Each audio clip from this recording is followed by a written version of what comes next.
V Beli krajini, kjer društvo rejcev drobnice združuje 110 članov, se sicer število drobnice povečuje, ne pa tudi število rejcev. Kar pomeni, da rejci povečujejo svoje trope in s tem bolj uspešno in ekonomično gospodarijo na svojih kmetijah. Večino jagenjčkov uspejo prodati domačim gostincem, težave pa nastopijo v pomladnem obdobju, ko je jagenjčkov veliko. Zadnjič na posvetu je bilo omenjeno, da bi se mogli ovčerejci med sabo dogovoriti, da bi bila ta ponudba kontinuirana, se pravi, da bi bil tudi porod jagenjčkov tako razporejen pri posameznem rejcu, da bi ta ponudba bila skozi vse leto.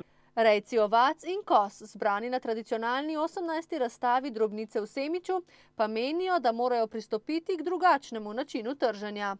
Zdaj so časi minili, ko se je dalo to tržiti pod kozovci, zdaj moramo iti v organiziran odkup in organizirano prodajo.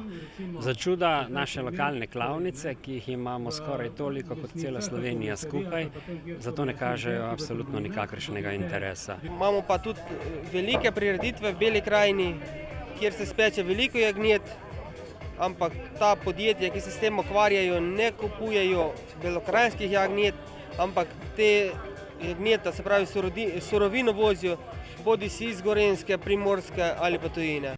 Tudi na letošnji vinski Vigradi v Metliki niso pekli belokranjskih jagenjčkov, pravijo rejci, saj je bilo po podatkih Agencije za kmetijske trge v tednu pred Vigradjo v celi Sloveniji zaklanih le 28 jagenjčkov.